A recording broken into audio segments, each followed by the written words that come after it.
All right, so buckle up, everyone, because today we are diving deep into DeepSeek. DeepSeek. This Chinese AI company that has been making waves and honestly causing a little bit of panic in the tech world. Yeah.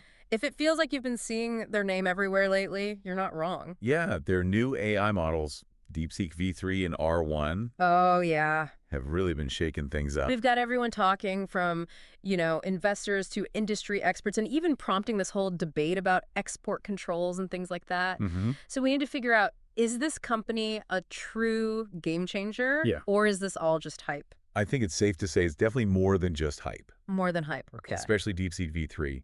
This one's really turning heads because it's reaching a performance level that's close to what we see from the top U.S. companies. Okay. But it seems like they're doing it for a fraction of the cost. For a fraction of the cost. And that's got everyone wondering, have they found some secret formula Yeah. to make AI development cheaper and more efficient?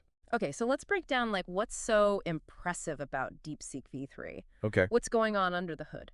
Well, the interesting thing is DeepSeek V3 isn't relying on, brand new technology. Right. It's more about clever engineering and really optimizing the techniques that we already have.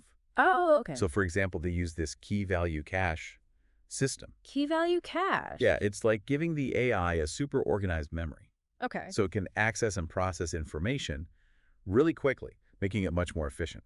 So it's kind of like the AI equivalent of a speed reading champion Exactly. who can just recall anything they've ever encountered. Exactly. And then they've also got the mixture of experts approach. Mixture of experts. Yeah, where they break down these really complex tasks into smaller chunks and train these specialized experts for each part. Okay. It's like an assembly line Oh, I where see. each expert focuses on their specific task, and that leads to a much more efficient process overall. Interesting, but I have to bring up Dario Amodei, the CEO of Anthropic.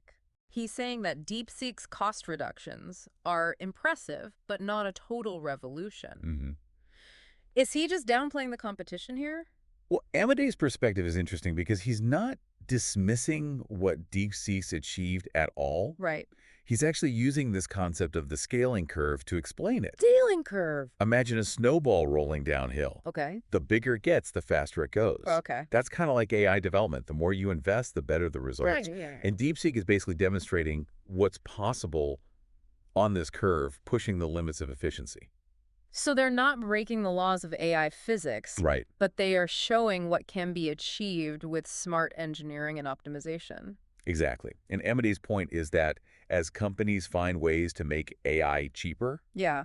they tend to take those savings and reinvest them into building even more powerful models. Oh. So it's just this constant upward climb Oh, wow. with everyone trying to outdo each other. Okay, so DeepSeek is pushing the boundaries, Mm-hmm. but within, a known framework. What I find really interesting is how the rest of the tech world is reacting. Yeah. We saw NVIDIA's stock plummet. There's this sense of panic. Yeah. Is that warranted, or is this just the market overreacting? Well, this is where Yann LeCun comes in, Oh, okay. Meta's top AI scientist, and he's got a different perspective. Okay. He's basically saying, everyone calm down. Okay. DeepSeek's success doesn't rewrite the rules of the game. He thinks the market is so focused on the upfront cost Okay. of training AI models, and they're forgetting about the long-term expenses. What do you mean by long-term expenses? He's talking about inference costs. Inference costs? Inference is about how an AI model uses what it's learned. Okay. Think about ChatGPT. You ask a question, and it uses its training to give you an answer. Right. That's inference in action. Okay. As AI models get more powerful and do more complex things, Yeah. those inference costs are going to go way up. So training the AI is just the first step. Exactly. Keeping it running and Right. responding to all these requests. That's where the real financial hurdle is? Precisely. And this is where things get even more interesting. Okay. Because LeCun believes that as DeepSeek's models become more popular Right. and they have to deal with more and more requests, Yeah. their inference costs will inevitably rise. Oh. And that might actually level the playing field with U.S. companies. So it becomes a marathon, not just a sprint. Exactly. And to back up LeCun's point, we have Thomas Summers, Okay. founder of Positron, Positron. a company focused on AI inference hardware. Right. He says the demand for inference is about to explode Explodes. as AI gets more sophisticated. Oh, wow. We're talking about things like understanding videos, Right. complex reasoning, Right. stuff that needs a lot of processing power. Wow. So it's not just about building the smartest AI. Right, It's also right. about who can afford to keep it running, Mm-hmm. especially as these applications get more demanding. Exactly. And this leads to a crucial question that's been floating around. Yeah. Should the U.S. restrict the sale of these advanced AI chips to China? Ooh, that's a big one. This is where Amadee's perspective becomes really important. Yeah, this feels like we're entering like existential question territory now. Yeah. Amadei seems pretty convinced that DeepSeek's accomplishments, Mm. while impressive, don't change the need for export controls. Right. He actually thinks it makes the argument stronger. Right. Why is that? Amode lays out two possible futures. Okay. One, where both the U.S. and China have powerful AI, Okay. and another where the U.S. stays in the lead. Okay. He argues that controlling those advanced AI chips Right. is key to deciding which future we end up in. He seems very concerned about China using advanced AI for military purposes. Is that a realistic worry, or is he being overly cautious? It is a key point of tension here. Yeah. Amade says that DeepSeek's team Yeah. seems genuinely driven by scientific curiosity, Okay. but he's worried about how their technology could be used, Yeah. especially given the close ties between private companies and the government in China. So even if DeepSeek themselves has no bad intentions, Right. their tech could end up in the wrong hands. Exactly. That's the fear. Yeah. And it brings up this important question. Yeah. Even if DeepSeek's cost reductions are part of a trend, Right. does the U.S. still need to stay ahead, Yeah. especially when it comes to AI that could be used for military purposes? That's a tough question. It is. With no easy answers. No. It feels like walking a tightrope between encouraging innovation and protecting national security. Absolutely. So we have this fascinating situation unfolding. Yes. DeepSeek is pushing the limits of AI efficiency. Mm-hmm. And it's sparked these fears of a global AI race Right. and calls for tighter controls. Yeah. It's a lot to unpack. It really is. This is just the beginning. Mm-hmm. DeepSeek's achievements have sent shockwaves through the whole tech industry, Yeah. and we're just starting to see the ripple effects. Absolutely. All right, well, before we get completely swept away by this tidal wave of AI developments, let's step back and look at the market's reaction to DeepSeek a bit closer. All right. We saw that trillion-dollar tech sell-off. Boof, gone. Wow. But is that a rational response? Yeah. Or is it an overcorrection? Right. I'm curious to hear what Yann LeCun has to say about this. Yeah, that's a great point. Okay. LeCun's perspective on the market reaction is really interesting. Yeah. Because it challenges the assumptions driving this panic. Okay. And it ties directly into the whole issue of inference costs that we were just talking about. Yeah. So let's dive into that next. All right, let's do it. Yeah, it definitely was a dramatic reaction. $1 trillion just disappearing from the market practically overnight. Yeah, it really shows you the uncertainty around DeepSeek's success. Yeah, and maybe even a bit of fear, right? Oh, absolutely. Yeah. Investors see these advancements and they just can't help but wonder, Yeah. does this mean U.S. companies are falling behind? And NVIDIA in particular seems to be feeling the heat. Yeah. Their stock took a big hit after DeepSeek's announcements. But if I'm remembering correctly, Yann LeCun thinks that this is an overreaction. He does. Why is that? Well, his argument goes back to that idea of inference costs that we were talking about. Right. DeepSeek may be winning on training costs right now, Okay. but LeCun's saying that the real challenge Yeah. is being able to run these models long term. Right, not just building them. Exactly. As those inference costs go up, Yeah. the advantage that DeepSeek seems to have might disappear. So it's not just about who has the smartest AI. Right. It's about who can afford to keep the lights on. Exactly. And what makes this whole thing even more complicated Okay. is that while some experts think that as the AI inference market gets more competitive, Yeah. prices will go down, Right. that might only be true for smaller, more niche applications, Okay. like specialized tasks, Okay, so what about the big free services? Right. What DeepSeek is offering with V3? Exactly. With millions of users asking questions all the time, surely those costs are going to be astronomical. You're hitting a key point there. Yeah. Ethan Mollick, a professor at Wharton, Okay. he points out that for these massive free services Yeah. that cater to everyday people, Right. those inference costs are going to be incredibly high. Okay. If you're giving away AI-powered answers to the whole world, Yeah. you're going to have to pay a hefty price to keep everything running. So it's sounding less like a David and Goliath story Yeah. and more like everyone is scrambling to build bigger and better slingshots. Are we headed towards like an AI arms race It's starting to feel that way. where companies are just throwing money at infrastructure Yeah. to try to keep up? Big tech companies are definitely paying attention to what DeepSeek is doing. Yeah. Meta, for example, Okay.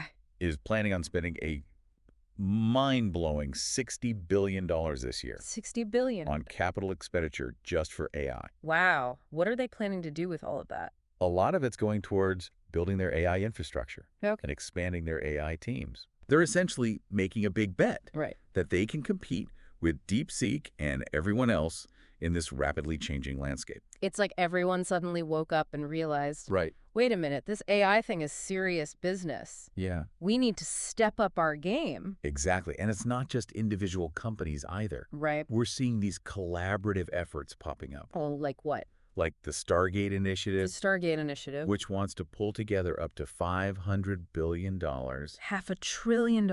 for investment in U.S.-based AI infrastructure. That's almost unfathomable. It really shows you the scale of this challenge. Yeah. We're not just talking about building a better chatbot here. Right. This is about shaping the future of technology, national security, our entire world. Okay, I'll admit it, I'm feeling a little overwhelmed. I get it. All these billions of dollars. Yeah, The race for AI dominance. it is a lot. But at the risk of asking a naive question, Go for it. is all this competition necessarily a bad thing? That's a really insightful question. Couldn't it actually lead to faster innovation and greater advancements in AI? It's easy to get caught up in this us versus them mentality, Right. but maybe there's a way for everyone to benefit from this. Okay, I like where you're going with this. Imagine if the best minds in AI, regardless of where they're from, Yeah. could freely collaborate and share knowledge. Now that's a thought-provoking idea. Right. What if instead of an AI arms race, we had like an AI knowledge share or like a collaborative exploration? I love that idea. Okay. Of course, it's not going to be easy. Right. There will always be competition Right. and concerns about national security and economic interests. Right. But if we can find a way to balance those concerns Yeah. with a commitment to collaboration and ethical development, Yeah. the potential benefits of AI are truly limitless. So as we wrap up our exploration of DeepSeek, the scaling curve, Right. the inference cost conundrum, Yeah. and the global race for AI dominance, it's a lot. Where does this leave us? What are the key takeaways for our listener who's trying to make sense of this complex and rapidly changing world? I think the most important takeaway is that the story of AI is still being written. Yeah, I think the most important thing is to stay engaged and informed. Stay engaged and informed. AI is a powerful tool. Right. And like any tool, it can be used for good or bad. Yeah. It's our responsibility to understand how it works, Yeah. what its potential benefits and risks are, and to participate in the conversations about how it should be developed and used. So it's not just about the experts, Right. the engineers, the policymakers. Exactly. It's about all of us being active citizens in this AI-powered world that's emerging. Yes, and it goes back to what you asked earlier. Yeah. What if this isn't a zero-sum game between the U.S. and China? Right. What if this competition, as intense as it is, could actually lead to a situation where everyone benefits? Instead of a winner-take-all approach? Yeah. What if we found a way to harness the collective brain power of the global AI community to solve some of the world's biggest problems? You're talking. Yeah. Imagine the possibilities. Yeah. If we could put aside national rivalries Right. and just focus on using AI to tackle things like climate change, poverty, disease. That's a future worth fighting for. It is. It's almost like Amode's two potential futures aren't mutually exclusive. Maybe we can have a world where different countries and regions are leading in different areas of AI research and development. Exactly. And collaboration and knowledge sharing are the norm, I love that idea. not the exception. Of course, it's not going to be easy. There will always be competition. Yeah, Concerns about national security, economic interests. right. But if we can find a way to balance those concerns Right. with a commitment to collaboration and ethical development, Mm-hmm. the potential benefits of AI are truly limitless. So as we wrap up this deep dive into DeepSeek, the scaling curve, the inference cost conundrum. It's a mouthful. It is. And this whole global race for AI dominance. Yeah. I want to leave our listeners with one final thought. Okay. Knowing what we now know about the power and potential of AI, what role do we want to play in shaping its future? That's the question. Do we want to just watch it happen? Right. Or do we want to be active participants?